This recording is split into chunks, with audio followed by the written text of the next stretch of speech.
Perkenalkan, nama saya Amal Muhammad Hanan, panggilannya Hanan.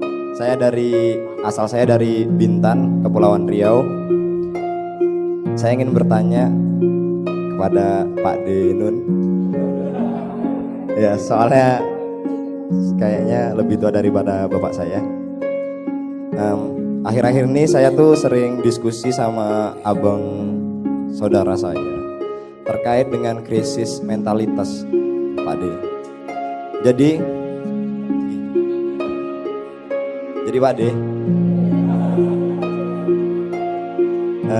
saya itu punya banyak lingkungan, terutama lingkungan di Bintan, lingkungan di Jogja, dan lingkungan rumah, lingkungan kampus, banyak lingkungan pokoknya. Dari semua lingkungan yang saya hadapi, saya melihat suatu kejanggalan Pak D. Kejanggalannya itu mereka itu seolah-olah mental mereka itu ingin selalu menerima tapi sedikit memberi. Jadi contohnya gini, misalnya mereka kerja kalau di tempat saya, teman-teman saya di Bintan, itu kerjanya biasanya di resort, jadi biasa jadi kitchen, terus housekeeper dan segala macam terkait perhotelan. Nah, kalau misalnya ngobrolin masalah itu, yang mereka banggakan adalah apa yang mereka dapat, bukan apa yang mereka berikan. Nah, di situ saya mempertanyakan, maksudnya kenapa sih mereka tuh harus menceritakan tentang apa yang mereka dapatkan? Itu kan maksudnya adalah mental yang sedikit tidak bagus. Ya, menurut saya sih itu.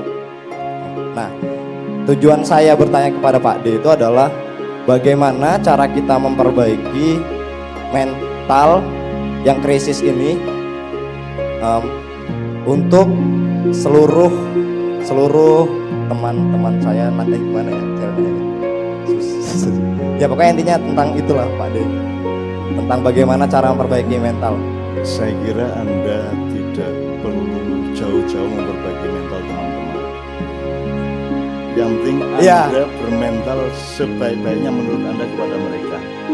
Jadi sebenarnya nomor satu itu tadaburmu yang bermanfaat dan enak untuk mereka. Perkara mereka itu, jadi gini, dakwah yang terbaik adalah bilhal. Ya Anda sendiri itu berlaku bagaimana itu dakwah yang baik. Bukan Anda ngasih tahu merubah. Kalau bisa alhamdulillah, tapi kalau tidak nanti malah destruktif, malah mudarat, malah jadi kebencian bersama lain. Mulanya jangan gampang-gampang nyuruh orang sholat tahajud segala macam kalau jam 2 malam. Jangan-jangan orang yang Anda WA itu sedang sholat tahajud, kok ngomong sholat tahajud nesu wonge. Akhirnya sholat malah misu asu ya aku pas sholat ya malah dikongkon sholat kan gitu kan. Jadi makanya salah satu metode yang diajarkan Quran adalah supaya Anda bermental baik, Anda harus punya ukuran. Kalau Anda masih jauh, hubungan Anda yang Anda pakai bukan kebenaran atau kebaikan tapi kebijaksanaan. Kalau sudah satu kantor, satu lingkungan, kebaikan, fastabiqul khairat. Kalau yang pertama tadi, ud'u ila sabili rabbika bil hikmah. Kalau sudah sangat dekat, sudah akrab, baru Anda ngomong benar enggak apa-apa. Kalau belum dekat, benar harus disortir, harus diedit. Enggak setiap kebenaran bisa Anda omongkan. Jangankan Anda sama teman, komandan sama prajuritnya saja tidak semua hal diomongkan. Itu namanya kebijaksanaan. Jadi nomor satu, hidup itu bijaksana. Nah, seberapa kebenaran bisa Anda pakai, 100% apa 50% apa bahkan kadang-kadang cuma 5% kebenaran itu bisa Anda omongkan demi kebijaksanaan gitu. Nah, satu, jadi Anda yang penting Anda berlaku bijaksana dan mental yang baik. Terus dikit, mental itu gini, ada komponen yang dipahami secara berbeda antar kebudayaan. Kemudian kita mengacu kepada Al-Quran. Kalau Anda mencari kata mental di Al-Quran tidak ada. Ya, yang ada itu akhlak, ya.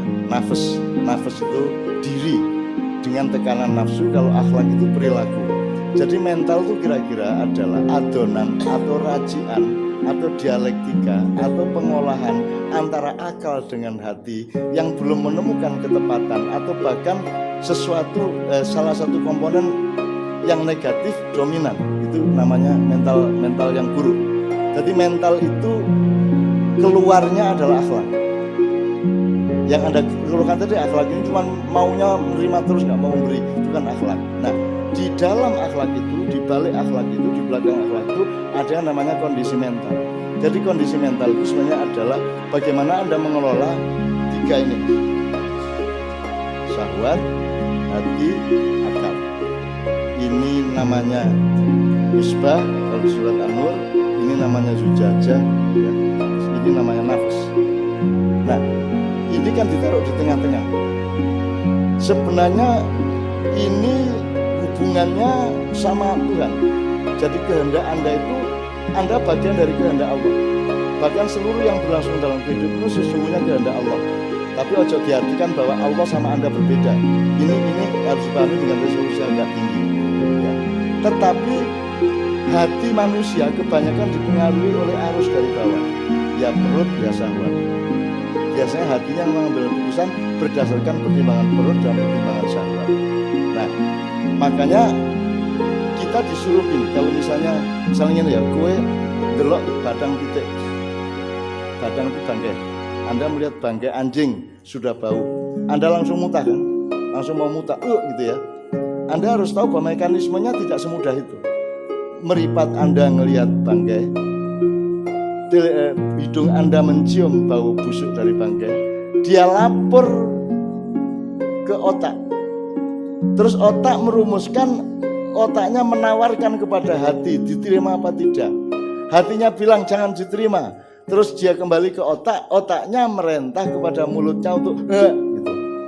Jadi itu ada sekian jalur.